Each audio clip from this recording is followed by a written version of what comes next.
Today we gather as a community on the ancestral home of the Abenaki people, which was taken unfairly and forcibly. We acknowledge the original inhabitants of this land, and we offer gratitude for the land and all of those who have tended to it for generations. Hi, welcome to U-32. So we hope everyone here is ready to start the day. We are incredibly excited to host everyone, and there are some people here that we'd like to thank. There's Megan, Jill, wherever you are, who are our wonderful librarians, so thank you so much. We'd also like to thank the wonderful GMPA committee, as well as Jerry Hurst, who's an English teacher at Burlington High School. Peter Langella is a librarian at CVU. Peter and Jory are the founders of Teen Lit Mob, and this couldn't have happened without them. So we're going to just go over some of the workshop options with some guest bios, but they're all in your handouts. You should have gotten them. So the first one we have is Working on Words with A.R. Capetta in the library studio. A.R. Capetta is the writer of The Strange and Magical. Notable titles include Lambetta Award winner at the Heartbreak Bakery and the best-selling Once in a Future series. A finalist for the New York England Book Award, which they co-authored with their spouse, Corey McCarthy, who is also here as a guest author. Other accolades for AR include JLG Selections, Curtis Best Book of the Year, Locus Recommended Reading List, Booklist Top 10 Horror Fantasy for YA and ALA Rainbow List.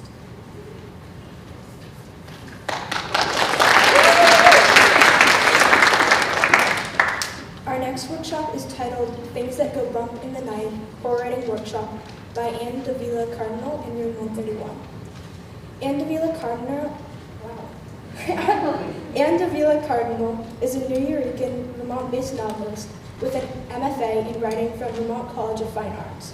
She comes from a long line of Puerto Rican writers, including father and son poets Virgilio and Jose Antonio Davila, and her cousin, award-winning fiction writer Tere Davila. Anne has won 2 international Latino Book Awards, Best Young Adult Fantasy and Adventure for 5 Midnights, and Best Popular Fiction for The Storyteller's Death. Anne lives with her husband in a lovely little house with a massively creepy basement. The next one we have is TLM.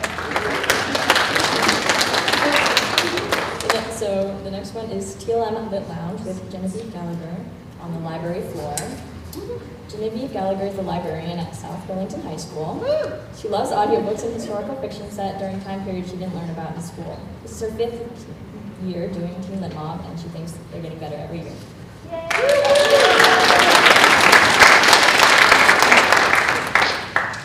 Memoir Fanfiction Workshop with Corey McCarthy in the library classroom. Corey McCarthy writes bold, weird, and affectionate stories. His works include Stonewall Honor-winning Man o' War, Museum of Misery, and his illustrated short story in the Michael L. Prins Award-winning anthology, The Collectors. The acclaimed picture book biography, Hope is an Arrow, about fellow Lebanese-American Khalil Gibran, and the best-selling space fantasy, The Once and Future series, which, as we already know, was co-authored by AR.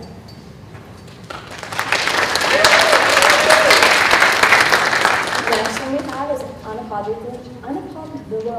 Unapologetically Me and Living Out Loud with Freen Pace Mayer in the Auditorium Theater, which is this room. Freen is a storyteller who creates art-centered spaces through workshops, community engagements, culinary food, and more. She intends to make collective difference within her local Vermont community and beyond, one story at a time. She's honored to spread love, vulnerability, and affirmations throughout her various offerings.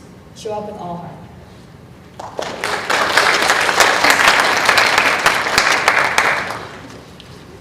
Amazing Writing Workshop with Linda Urban in room 128. Linda Urban has written many award-winning books for young readers, including the novels Almost There and Almost Not, A Crooked Kind of Perfect, Hound Dog True, The Center of Everything, and Talk Santa to Me. For 10 years, she served as a marketing director at Vroman's bookstore in Pasadena, California. Currently, she teaches in the Writing for Children and Young Adults program at Vermont College of Fine Arts. She has been visited by only one ghost, and he was not at all snooty.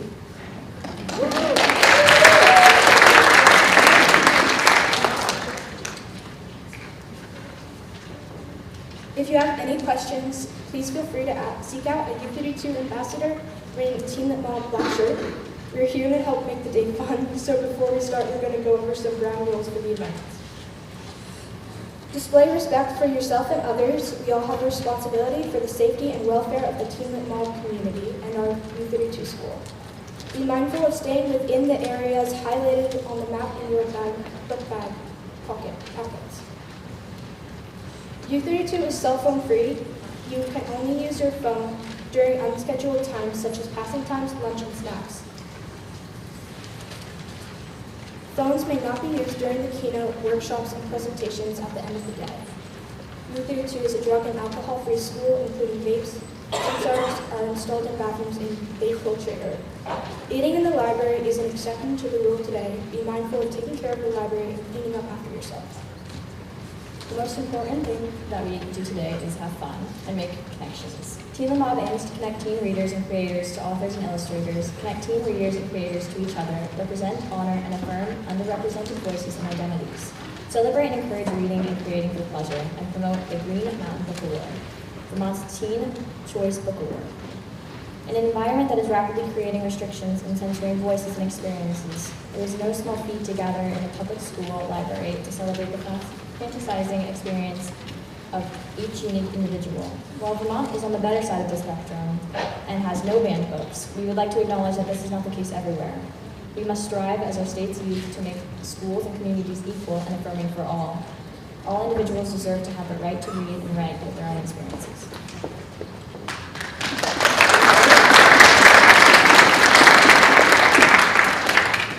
Now we would like to express gratitude to the Institute of Museum and Library Services, a federal agency through the Library Services and Technology Act as administered by the Vermont Department of Libraries. We would like to invite the Vermont Department of Libraries Consultant of Youth Services, Jonathan Clark, to the stage to share a few words.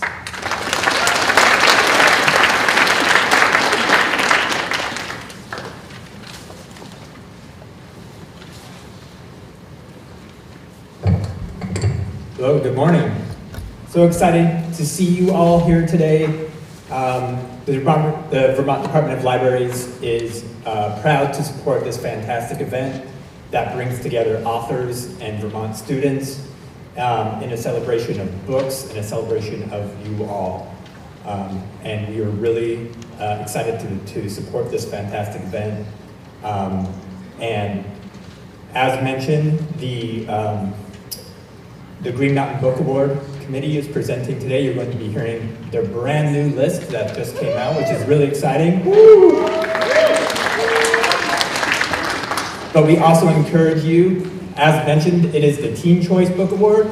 And so if you have not yet voted for the 2023-2024 list, the current list, there in the library there's a spot where you can vote for your favorite book from the list. So we encourage you to do that today if you have not already. Also all the books that you have today are books that were reviewed by the committee that were sent out, and we've gathered them up to give out to you today. So we're really happy to share those books with you and to be here to celebrate this fantastic event. And I am now going to introduce Ryan Newswinger from the Vermont Humanities.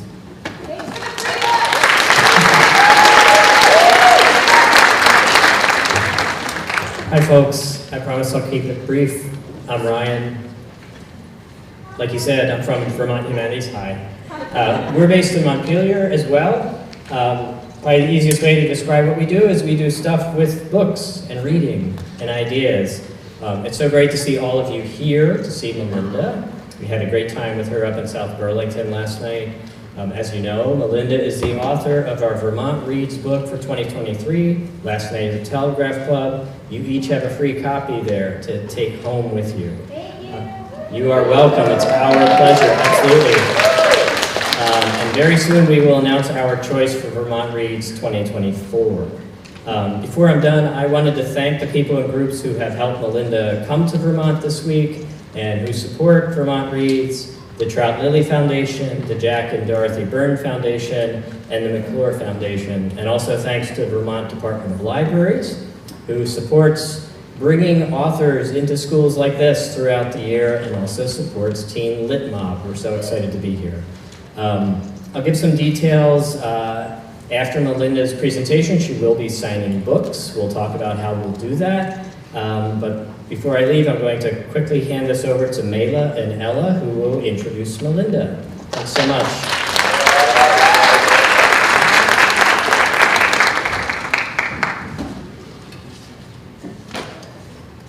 Melinda Lowe is the New York Times bestselling author of 7 novels, including most recently A Scatter of Light. Her novel, Last Night at the Telegraph Club, won the National Book Award, the Stonewall Book Award, the Asian Pacific American Award for Literature, a Michael L. Pritz Honor, and was in the LA Times Book Prize finalist. Her books have received 15 starred reviews and have been finalists for multiple awards, including the Andre Norton Award, the Lambda Literary Award. She has been honored by the Carnegie Corporation as a great immigrant.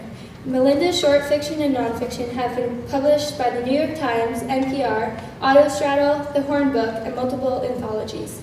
She lives in Massachusetts with her wife and dog. And Melinda will be giving our keynote speech, and afterwards she will be interviewed by a panel of our students. And then after that, Melinda will be doing book signing from 10:30 to 10:45. And we also have this poster for her that you can sign. So like sign your name or write a little note, but just be mindful of the space. Yeah. Welcome, Melinda.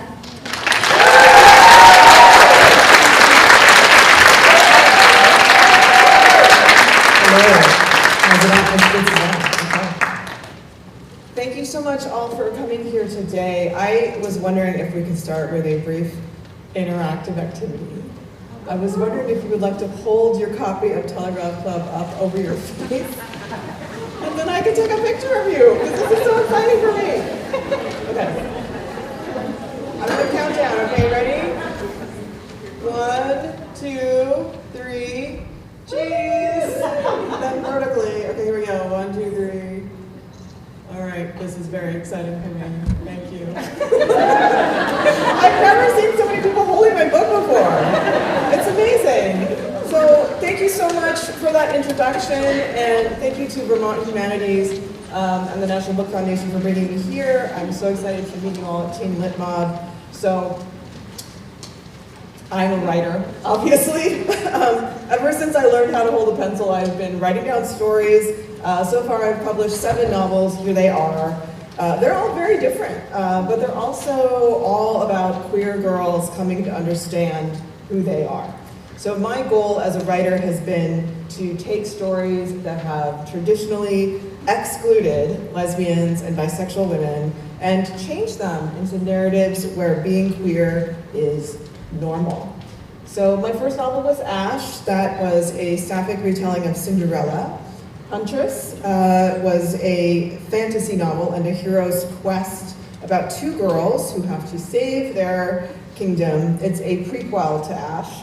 And adaptation and inheritance are a science fiction and thriller duology inspired by my love for the X-Files. My most recent novel was A Scatter of Light. It's a queer coming-of-age novel about an 18-year-old biracial Chinese-American girl during the summer between high school and college. It is a companion novel to Last Night at the Telegraph Club, which I'm here to talk to you about today. Telegraph Club is a historical novel set in 1950s San Francisco about 17-year-old Lily Hu. Telegraph Club is what I'm going to talk to you about today. So in this book, it is 1954.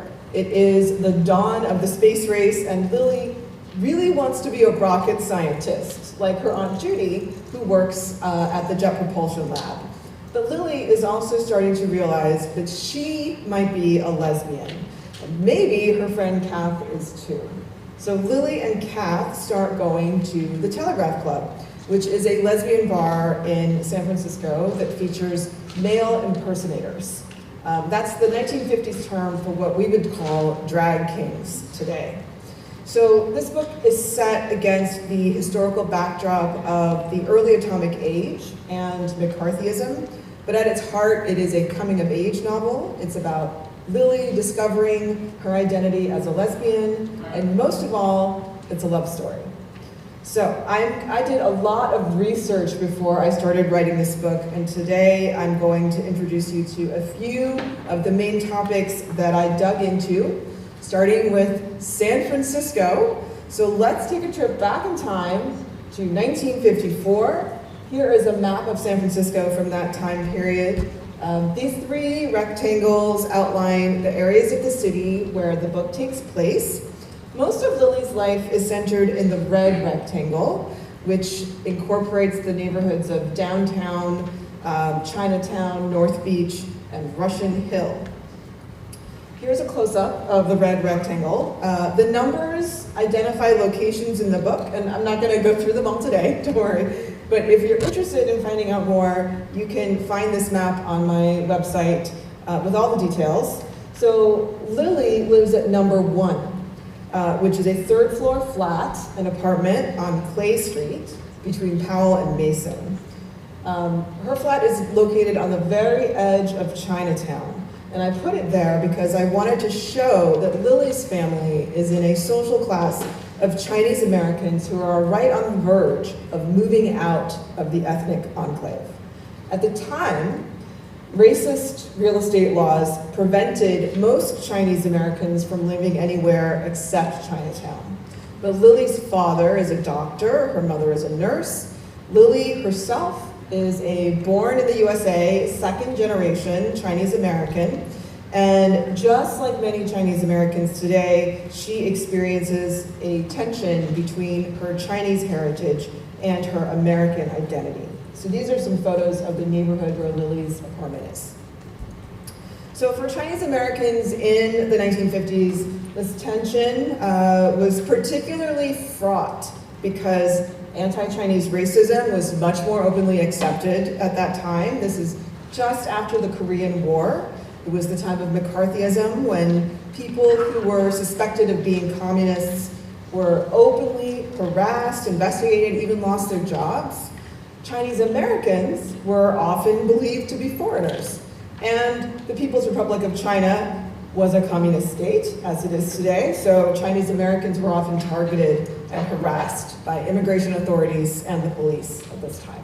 So in order to fight back, Chinese Americans tried to promote themselves and their community as quintessentially American. And one way they did this was through the Miss Chinatown beauty pageant.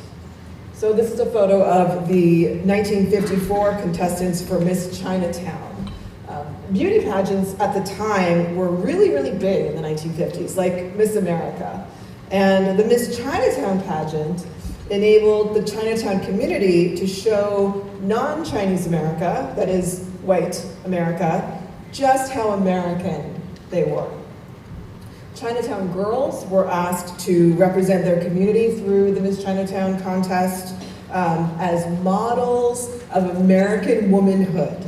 But they still had to show some exotic flair for the white judges and the white San Francisco community, which is why they're all wearing these Chinese dresses. Chinatown also had to cater to white visitors who came to eat in its restaurants and shop in its stores. They had to make Chinatown suitably exotic, but also safely American. One of the most famous Chinatown establishments at this time was a nightclub known as the Forbidden City. This is a photo of the Forbidden City in the 1940s.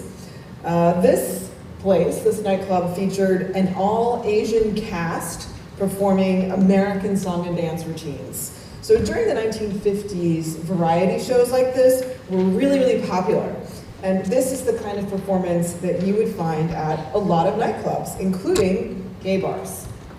So going back to the map, do you see number 7 right there? That's just a few blocks away from Lily's apartment. That is the location of the Telegraph Club. It is fictional, but it was inspired by the many lesbian bars that existed in San Francisco's North Beach neighborhood in the 1940s and 50s, especially a bar called Mona's, which was located on Broadway. So here is a photo of Mona's from 1942. On the right-hand picture, Mona's is right behind that car. And the left-hand picture shows the block that it's on in the 1940s as well. So today, the number of gay bars are really falling. You know, there aren't that many left, but from the 1940s to the 1960s, there were dozens of them, and many of them were located just on a few blocks in this neighborhood. So that does not mean that gay bars were safe spaces filled with pride flags at this time. They were often raided by the police because homosexuality was illegal in 1954. In September 1954, San Francisco police raided 12 Adler, a bar owned by a lesbian named Tommy Vasu. Several teen girls were arrested, and the newspaper accounts really played up a totally scandalous story involving drugs and cross-dressing. This raid was one of many that inspired some of what happens in Last Night at the Telegraph Club. So interestingly, although gay bars were often raided by the police, these bars existed as kind of an open secret at the time. They even advertised in major newspapers like the San Francisco Chronicle. Here are two of these ads. So tourists often went to bars like Mona's and Finocchio's, which featured male or female impersonators. So today we call female impersonators drag queens. So let's go back to the map of San Francisco real quick. Like I said, much of Lily's life occurs in the red rectangle, but 5 days a week, Lily walks up Columbus Avenue, which is that diagonal street on the map. She walks up Columbus to the blue rectangle through a neighborhood called Russian Hill to her high school, which is here at number 1. Her high school was called Galileo High School, and in the 1950s, it was the public school that served all the teens from Chinatown, North Beach, and Russian Hill. So when I was researching this book, I visited the San Francisco Public Library's San Francisco History Center, where I was able to read through several yearbooks from Galileo High School from the mid-1950s. Here is one of those yearbooks from 1955. I love that their yearbook is called The Telescope. It really goes with the name of their school. Looking through these yearbooks gave me a really wonderful sense of what life looked like for teens in the 1950s. So when we think of the 1950s in America, or when I started thinking about the 1950s, the images that came to my mind were really pretty white. So it was amazing to me to see so many Asian students in the Galileo High School yearbook. I think the student population was easily 1/3 Asian in the mid-50s. Judging by the names, they were mostly Chinese, but there were also Japanese and Filipino students. And here are some of them. These photos showed me that these Asian American kids were just normal American teenagers. They dressed like Americans. You know, they didn't wear those Chinese dresses. They wore skirts and bobby socks. They went bowling. There's the bowling club. They planned dances. These photos really showed me just how American Lily and her classmates were. So all of my research into teen life in the 1950s, San Francisco, the Chinatown community, gay bars, it was all part of answering one really important question. What was it like to be a Chinese American lesbian in 1950s San Francisco? This is the hardest question I had to answer because there is such little historical record about queer Chinese Americans, and whenever I came across anything about a queer Chinese or Asian American, it was often mentioned in passing. It was almost enough to make you think that queer Chinese Americans didn't exist back then. But I knew that could not be true. What has happened is that our experiences have been erased or marginalized. We have literally been shunted into the footnotes. So that meant that a lot of my research was kind of like detective work. I had to track down every comment or footnote about a queer Asian American person that I could find. And to be honest, there weren't that many. I started with one sentence in this history book called Wide Open Town. The sentence reads, Quote, San Francisco native Merle Wu remembers that lesbians of color often frequented Forbidden City in the 1950s, end quote. So you remember Forbidden City, right? It was that nightclub in Chinatown. So I was so excited when I saw this sentence, but unfortunately there was nothing else about Forbidden City in this book, and there was nothing else about Merle Wu. But the footnotes told me that there was a tape recording of the interview that she did with this author, and her interview was archived at the GLBT Historical Society in San Francisco. So I knew right away I had to go there and listen to that tape recording. Here's Merle Wu. She was Chinese Korean American. She was born in Chinatown in 1941. When she was growing up, she wanted to be a nurse or a nun, but things didn't quite work out for her that way. After she graduated from high school, she got a job at a department store in downtown San Francisco. Most of the Asian women who worked at the department store were elevator girls back then. They used to have people operating the elevator instead of, you didn't just go in and punch a button. But Merle Wu worked in sportswear on the second floor of this department store, where she said that all the managers seemed to be lesbians. And in the interview, she says that wasn't a big deal. Everybody knew, and it was fine. So after working at the department store, Merle auditioned to perform as a jazz singer at the Forbidden City, and she got the job, even though she wasn't old enough to drink the cocktails that she sold to the patrons. So she remembers that, quote, every night was a party, and many of the people who worked there were lesbians. Even though they never came out publicly, she said there wasn't a doubt about it. So earlier in my research, I had gotten a copy of a book called Forbidden City, USA, Chinese American Nightclubs by Arthur Dong, a community historian and documentary filmmaker. It's a history of Chinese American nightclubs. So in his book, I found this amazing photograph. So to me, this is a very queer photo. And I imagined that this performance and this performer must have been known in the lesbian community at the time. So this performer's name is Toyat Mar. There's no official confirmation that she was a lesbian, but I did email Arthur Dong, the author of the book, and I asked him if he knew of any lesbian performers who had worked at Forbidden City. None of them were out at the time, of course, but Arthur told me to look at the top photo on page 59. Here it is. Do you see what I see?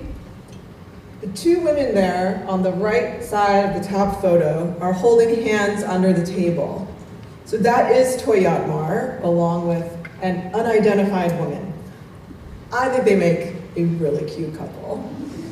So when I saw this picture, it was like finding visual proof that, look, queer Asian women existed then, okay? And they were, in some cases, they were hiding in plain sight, just like Lily in Last Night at the Telegraph Club. So you remember I said at the start of this brief talk that my new novel, A Scatter of Light, is a companion novel to Telegraph Club. What does that mean? Well, it is set 60 years later in 2013, and so although the main characters are different, you will find out more about what happened to the characters in Telegraph Club. A Scatter of Light is a very different book, but it is still a queer coming-of-age novel. It's also set in the San Francisco Bay Area. So if you've already read Telegraph Club, or if you read the book that you have been given today, and you decide you want to know if anything else happened, you might want to read A Scatter of Light. So I just shared a ton of information with you, but if you're interested in even more details, if you want to see the pictures more closely, you can look at my website. I have a whole series of blog posts on my blog where I explore all sorts of stuff, including Chinese food, the 1950s, male impersonation, and the broader history of anti-Chinese racism. So you can find all of that at melindalow.com/blog. And thank you very much for your attention, and I am happy to turn it over to our student panelists for the interview.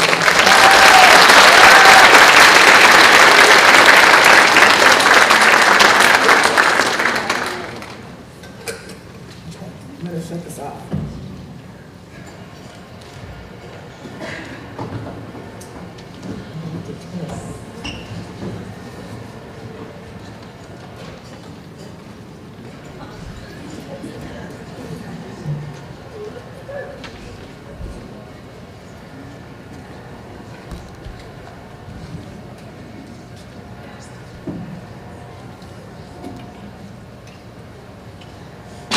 Hi, everybody.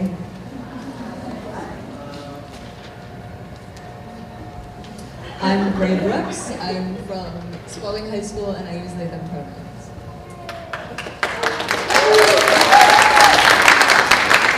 My name is Ari. I use he, him pronouns, and I am from U-32. My name is Anjali. I use she, her pronouns, and I'm from Bloomington High School. So the first question I'm going to start off is, how was the solar eclipse in Vermont? Did it live up to expectations? Oh, question about the eclipse. Yeah, it was amazing. Did you all see it? Yeah, amazing. I mean, science and nature are incredibly inspiring to me, and obviously I'm a bit of a space nerd. I loved it. I thought it was amazing. I felt like when I saw it, it was so stunning. All I could do was stare at it. And the more time that has passed since the moment of seeing the eclipse, the more I realized how incredible it was. It was so incredible. I'm so glad that I had the chance to see it.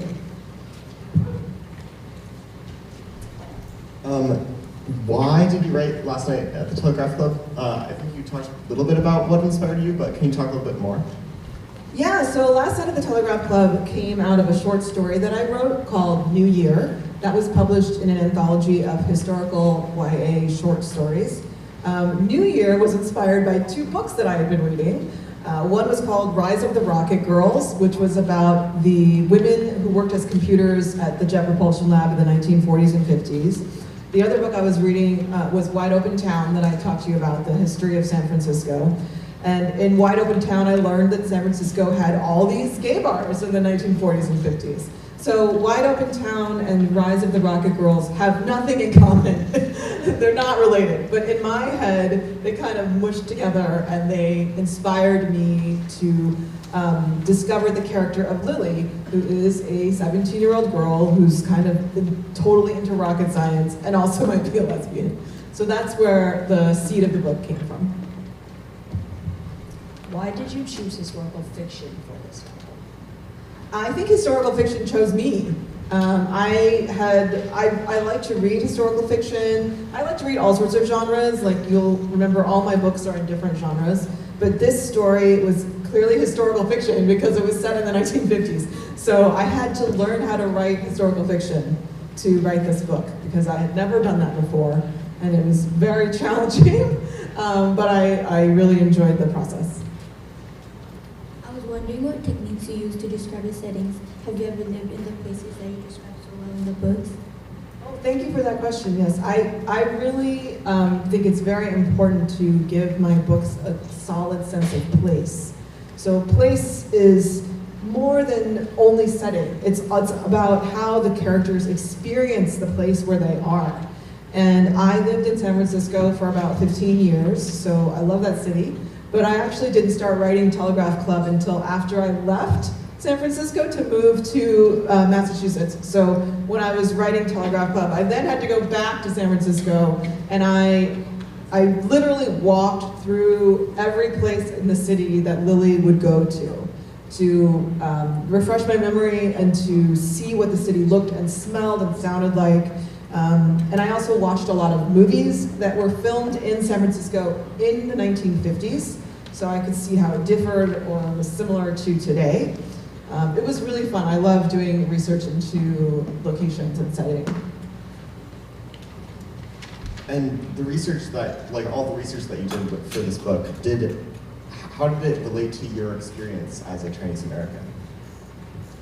Well, I have a very different background than Lily. She's quite different than me. I grew up in the 1980s and 90s in Colorado in a very white community. So like the opposite of Lily, honestly. She had a very different upbringing than me.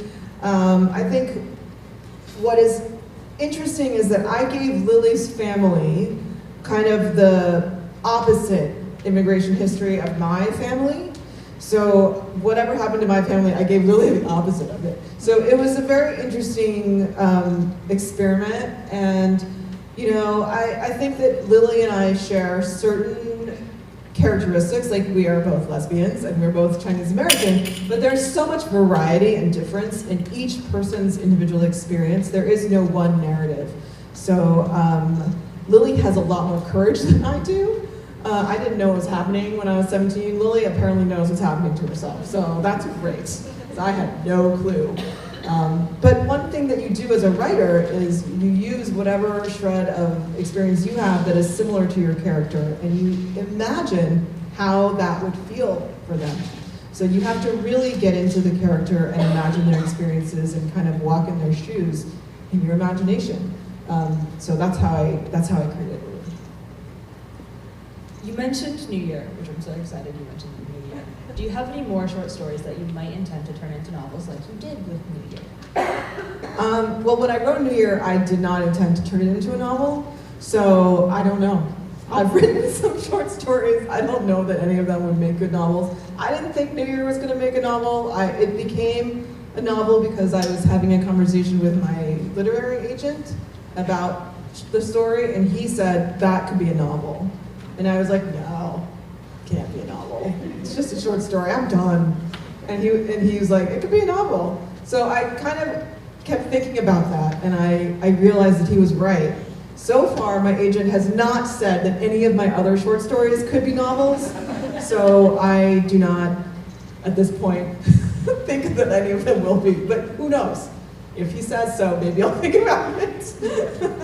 And how does writing like a full-length book rather than like a short story, how does that compare? Like, do you like one more than the other, or like? Yeah, I'm definitely more naturally a novel writer. Short stories are confusing to me. I don't know how to make it short.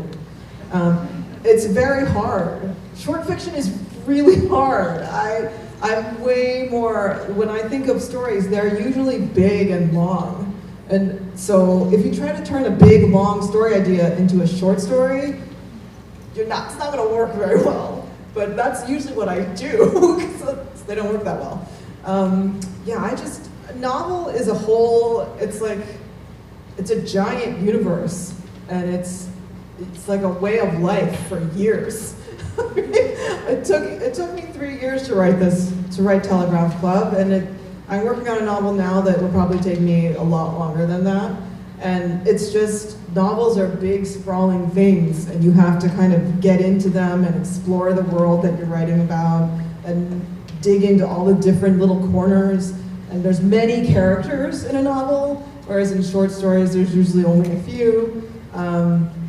So it sounds like novels might be harder, but for me, short stories are harder, because you have to really know what you're doing with the short story, and generally speaking, I don't know what I'm doing. So with a novel, you have time to like mess around and figure that out. It's short, I don't know, short stories are hard. Do you guys write short stories? Short stories are hard. Yeah.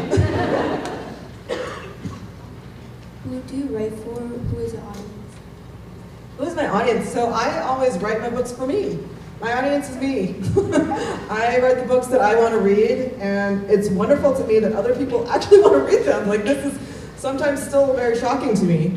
But yeah, I do write the books that I want to read, and I think it's very important as a writer to write the stuff that you want, because you have to spend all that time working on that. So if you don't really like it and you're not that into it, it's not going to work. And there's like so many characters you write in your books. Do you like any more than others, or like? Oh yeah, I have favorites. I definitely have favorites. I think in Telegraph Club, I mean, the funny thing is my favorites are rarely the main characters, but maybe that's because you spend so much time with them. In Telegraph Club, I think one of my favorite characters was Lana, who is one of the adult characters who shows up later in the book. I love Lana. I don't know why, I think she's fantastic. I love spending time with her. In A Scatter of Light, though, my favorite character was definitely the main character. That was written in the first person. So I guess I knew her better than the others. But in Telegraph Club, yeah, I like Lana. I mean, I like Lily, she's great, but I, for some reason, was really into Lana. What does your writing process look like? What advice would you give people that are just starting out? My writing process is different with every book, and I think that One thing you have to do as a writer is figure out how to write the book you're writing, and unfortunately they often are different. Each book is different. So for writers who are just starting out, I really encourage you, if you're a writer, to try to finish the thing you're working on. Because it's really hard to finish anything, but you cannot make it better until you finish the first draft. And so many people never finish the first draft. I mean, I wrote many books that I didn't finish. Well, I didn't write any books. I wrote a lot of starts. You know, for a long time, all I could do is write starts. And at some point, you just gotta make yourself sit there and get to the end. And maybe it is terrible, like most of my first drafts are absolutely horrendous. You just have to keep going. Don't stop and try to make it better before it's done. I always advise people, finish the first draft before you go back and revise it and try to make it better, because finishing it will show you so much about what you're trying to do. And you're not really going to know what you're trying to do until you have done it, unfortunately. So finish the draft. That's my main advice. Who's your favorite author? What books do you recommend reading? Who's my favorite author? My favorite author has changed over time. When I was your age, I read a lot of Madeleine L'Engle. I read a lot of Robin McKinley. And then when I became an adult, the first author I read who wrote stories about lesbians that I really connected with was Sarah Waters. So I love all of her books. I have definitely come to truly admire her as a writer. She does amazing things with storytelling about queer women. Right now, who would I recommend? Well, I recommend you all read the books of the authors who are here today. Corey McCarthy and A.R. Capata right there, and I think Linda Urban was in here too. That's right. So I recommend all of our books, obviously. Who else would I recommend? You know, whenever people ask me this question, my mind goes totally blank. Thankfully, I can see you all sitting right here, so let's focus on us today. What can adults learn from your novels to help them understand the lives of teenagers, and especially queer teenagers? Well, I think it's so interesting because a lot of adults, I don't know if you all know this, but adults, a lot of them have blanked out their memory of being a teenager. So they have completely erased that from their memory, and once they are past those years, they tend to believe that teenagers are aliens who are completely whack and like weird, and they don't understand teens at all. And I'm like, adults need to remember they were once teens, and the teenagers are just human beings, like older people, okay? I mean, we have differences in age and experience, but we are all human beings who have feelings and emotions and dreams and hopes. And I think that adults tend to forget that. I have no idea why. I cannot forget. This must be why I've written so many YA novels. So that's the one thing I wish adults would remember, that teens are normal human beings. I don't understand why they don't remember this. In terms of, and you know, you can read YA books to remember that or to realize that, but I really think adults just gotta look back in their memory and like, don't disconnect from that part of your life. Like, it's all part of you. I don't know how many adults are here. All the adults who are here probably know this. Okay, so this is a silly one. What is the most glamorous part of being a writer? And what is the least glamorous part? The most glamorous part of being a writer, I don't know. The least glamorous part, I will say it was, okay, this is both most and least, right? So last summer, I got to go on a tour of Germany with the International Youth Library. This is a library of young adult and children's books in Munich, Germany. And every year they bring a bunch of authors from all around the world to tour Germany. So they bring us to high schools, and I think I spoke to like 2,000 German high school students over the course of 4 days. And so it's kind of glamorous because you're going to a different country, But also there was a heat wave in Germany and there was no air conditioning in the entire country and there was no ice, okay? So that was the least glamorous part of being a writer. I went to a Starbucks once in Germany and I was like, I would like an iced coffee. And they gave me an iced coffee and I was like, oh my God, you have ice! And then I found no other ice in all of Germany.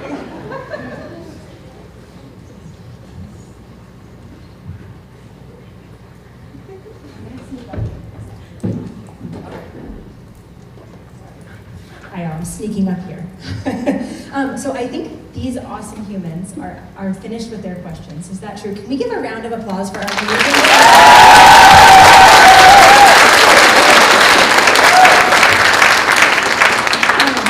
And we still have a few minutes left. We've got 5 minutes for a few extra questions. If anyone in the audience has a question that maybe they are thinking of, and I think what I'll do is I'm gonna just sneak over here, and if you have a question, I will come bring you the microphone. And I bet we have time for 1 or 2 from the audience. Is that okay with you? Yeah, okay. Yeah, great. Here, sneak.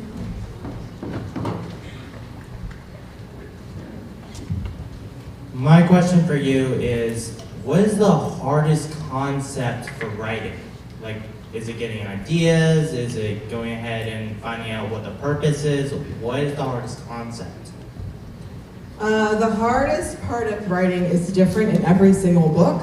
So I think that a lot of people who are not writers think that finding a good idea is hard, but once you are regularly writing and being open to creativity, you will realize that ideas are everywhere. The hard part is figuring out which one is a good one.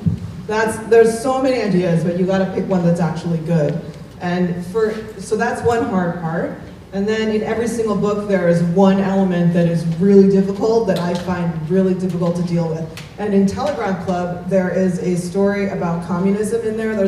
I called it the communist subplot. And it was really hard for me to figure out how to do it. Like, this is not gonna make sense unless you have read the book, but and probably readers don't even really care, but as a writer, I had to figure out how to integrate that storyline in a way that made sense, that was not too in your face, and that also interlinked with everything in a fluid way. That was really hard for me. That was the hardest part of this book.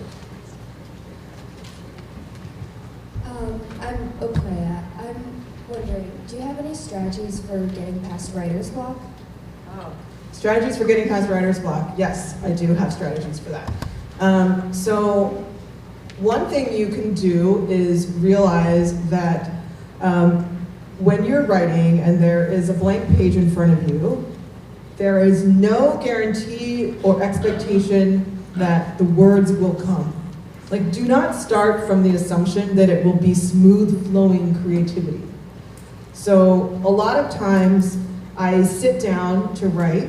I'll give myself a goal of like 1,000 words or 1 hour, and I'll sit there, and for the first hour, if I'm supposed to write for 1 hour, chances are for 55 minutes, I'm like, I don't know what to do, I'm a terrible writer, this will never happen, everything I write is horrible, this is the worst idea I've ever had, I can't do anything, and but I just sit there. I sit there for the entire time period I have designated to do it, and sometimes in the last 5 minutes, I will do all the writing. So one thing to remember is that you don't expect it to come easily. Like if you're gonna designate an hour to do it, sit there for the whole hour. Turn off the internet. Do not let yourself get distracted. Just sit there, and it sucks. And it can be really, really boring, but it will become so boring that you will write something just to entertain yourself. So that's one strategy, and if that doesn't work, that's more like a daily practice kind of thing. And the more you do it, the easier it is to write. But also, I'm a big fan of taking a break and going for a walk, doing something that is not writing. If you like bake some brownies, or go do something physical that is not staring at your phone. So going for a walk is good, just to clear your brain and separate yourself from that mental state of frustration. And a lot of times, the ideas will come to you when you're doing that other thing. Thank you. We have time for 2 more, but I'm sorry, I have to make it quick. Peter, will you mind? Farine Paris, our last author, just arrived. Thank you. Okay. I'm Avery. I was wondering, I assume that Last Night at the Telegraph Club has some kind of, like a meaning for you, like a deeper meaning behind like the actual, like, would you say it's possible for a book to not have a meaning behind, like, that is more than like reading because it's fun? And would you ever write a book that doesn't have a meaning besides that it is fun to read? Well, I think that if an author is trying to write a book that is fun to read, and that's the whole point of it, that is perfectly fine, and that's a good enough meaning. You know, that we need things for entertainment and joy and fun, just as much as we need deep, complicated analyses or, you know, thoughtful interrogations of pureness. So we needed all of those things, and I think that writing something for fun is perfectly valid and great. I am a big nerd, and I love research, and I'm excessively serious, so probably that's not something I could do. I tried to do that once, and it was a big failure. We have one final question. Sure. Hi, I'm Stuti from Burlington High School. What inspired you to start writing? I don't know if you had opportunities like us to go to Teelant Mall, or like, not Teelant Mall, but like other places where you could meet with writers, but what inspired you like to start this journey to be a writer? What inspired me to be a writer? The thing is, I've always wanted to be a writer. I sometimes feel a little bad when I get asked this question because I don't have a big like light bulb moment. Ever since I learned how to write, I have been writing stories. My grandmother, when I was very little, she was a writer too, and she and I would make up stories together. I have memories of this when I'm very little. So I've always been telling stories, and I have just always wanted to do this. It's literally the only thing I have ever truly wanted to do. It took me a long time to get here. This is a long journey if you want to be a writer. And a lot of people will tell you that you can't do it, or that you shouldn't. But if you truly want to do it, you should go for it. Thank you so much. We're going to give a giant round of applause. And we're going to keep that applause going for our amazing student panelists, Anjali, Ari, and Ray. Thank you so much. So we have a couple of things happening right now. We're going to transition a little bit. Hi, I'm Jory Hurst. I'm one of the Teen Lit Mob organizers. I haven't said hi yet. Yay, Vermont, we're here. Thank you, Year 32. This is amazing. All of our authors are finally here. You all have so many books. A couple quick notes, and then I'm going to transition us to signing. If you came in right at the end and you have not yet gotten your book bag, don't get up yet, but in a minute, you're going to head out the door, and Peter is going to wave. Peter is going to hook you up with your book bag so you have it right now. The other thing that's happening right now is anyone who would like to get a Melinda Lowe book signed, she is generously going to sit up here and hang out for a little bit and sign books for you. We're going to do that first because she will not be here all day. Our other authors will sign at the end of the day, but Melinda Lowe is going to sign for us right now. And do I have any other announcements to make, Meg or Peter? Am I good? Okay, I'm going to hand it over to Ryan. Thanks. Okay, folks. Here's how we'll do this. You have until, I think it's 10:45 to get your book signed. And once you do get your book signed, but we're going to do it in an orderly fashion, and I'll tell you how we'll do it. If you'd like to get your book signed, we're going to go section by section, and then please line up on the stairs over there. And Melinda will be down here in front. So I think I'm going to set a timer for 5 minutes per section. So if you are in this section here, right to my right, if you can get in line on the stairs, and then I will go to the next section. All right, thanks so much.